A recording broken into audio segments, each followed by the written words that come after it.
What's going on, everybody? Welcome to The Haunted Beard. My name is Jake. Thank you for joining me. Today, I want to give you my review and some thoughts on Woman of the Hour. This is a Netflix film that is now available to watch, starring Anna Kendrick. It is also her feature film directorial debut. And this is a true crime sort of mystery thriller. And Woman of the Hour tells the true story of a woman by the name of Cheryl Bradshaw, who goes on a game show in the 1970s called The Dating Game. And little does she know, but the bachelor that she selects is a man by the name of Rodney Alcala, somebody who holds a very dark and sinister secret. And of course, that secret is that he is now known as the Dating Game Killer, a serial killer who operated in the 1970s and is responsible for multiple murders. And Woman of the Hour uses this true crime story and this serial killer's murder spree as sort of a launching point to provide kind of some modern day commentary on cultural misogyny and sexism. And the thing is, for me, I feel like a lot of times when movies try to weave in social commentary, oftentimes the films feel very preachy and heavy-handed, and I think Woman of the Hour is another example of that. It says things here that to me seem very obvious, that have been said many times before, and it doesn't really say anything new that, again, we haven't heard many times before. And the thing is while what it says is largely true, it continually beats the point into submission over and over again in a very heavy-handed sort of way, to where, you know, after so long, I'm kind of just sitting there watching this and I'm like, okay, I'm with you. I get the point. Is there anything else that you need to say? There's a scene in the movie where Anna Kendrick basically goes completely off script while she's on the show, and she starts asking the bachelors a bunch of questions. And one of her questions is, what are women for? And the first two bachelors answer and give just totally ridiculous, dumb, nonsense answers. And then we get to the killer, Rodney's answer, and he says something along the lines of, you know, well, I would defer to you and, you know, I would let women decide what women are for.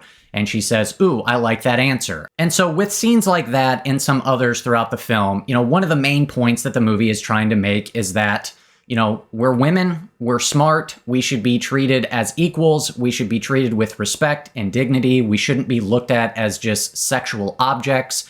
Please don't stereotype us into those types of things, which to me seems like a very obvious point to make. And while the film is trying to make the point to not stereotype women, every male character in this film is a stereotype.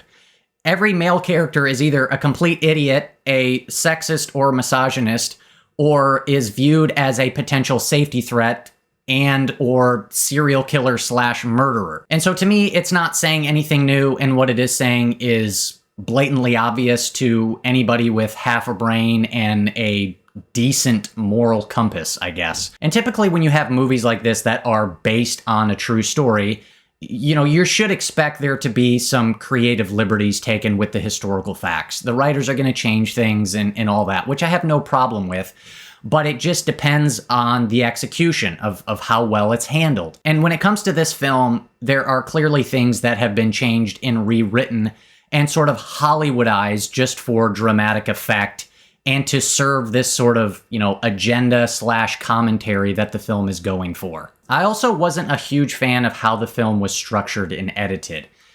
This film is told in a handful of kind of flashbacks and flash forwards, where the main dating game sequence is, you know, probably a good 2/3 of the film, and then the other third is filled with what kind of plays out almost like a serial killer's greatest hits type of thing, where it flashes back and forward to different times throughout the 70s and focuses on Rodney and some of his victims. And so we're introduced to these victims and characters for like, you know, 6, 7, 8-minute segments at a time, and then that's about it. That's like all we get out of them. And so it just kind of feels clunky and disjointed, and like we don't really have any context. And so I don't really know in some cases what this film is trying to be, because it's too kind of sporadic and unfocused to be, you know, like a a biopic in a very sort of in-depth look at this serial killer. And so it doesn't fully work in that aspect, and it also doesn't fully work within the kind of social commentary that it's providing, because again, I think it's just very heavy-handed and very obvious. I think the film would have been way better suited to just simply tell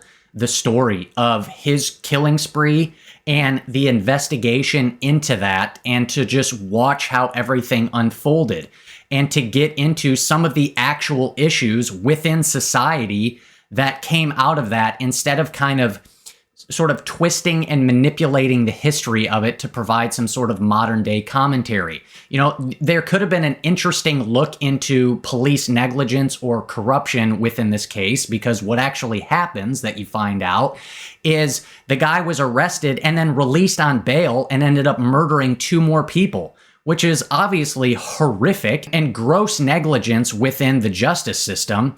But all we get here is just another very heavy-handed scene of a character screaming at a police officer, "Do your job!" And that's really all we get. And so I just think there could have been a better way to handle some of the stuff that it was going for. Now, I want to be fair, and I want to try to provide a balanced review. Now, while there are some things that I just talked about that I wasn't a fan of, there are some things here that I did appreciate. As this being Anna Kendrick's directorial debut, she does show some talent, particularly working with actors. The performances in this movie, I think, are very strong, particularly from the guy who plays the killer, Rodney Alcala. His name is Daniel Zavato. He is excellent in this film. And so I think Kendrick shows some real talent in her first film, working with actors and getting really strong and effective performances out of them. A couple other performances that really stood out for me were the performance by Autumn Best, who plays the young kind of runaway girl, and then also the performance by Kelly Jekyll, I think is how you pronounce her name. She's only in one scene, and it's the scene that opens the film, but both of the performances by these actors, I think, are extremely effective and very strong, and they just really sell the terror and the fear that's, you know, they're experiencing when they're going through this horrific situation. And so their performances are really strong. Obviously, Anna Kendrick is really good. You know, she always has this very sort of, you know, lovable, bubbly, charming personality that you can't help but just immediately kind of take to her character. And so she does a really good job in this film as well. But back to Daniel Zavato, who plays the killer. He is pretty great in this film. I would say one of the better performances I've seen this year. And his performance provides a good balance between getting some of that kind of charismatic surface level charisma and charm, the thing that he was able to use to kind of, you know, manipulate these women into, you know, getting into his car and then ultimately taking them on these, like, you know, photography shoots and things like that.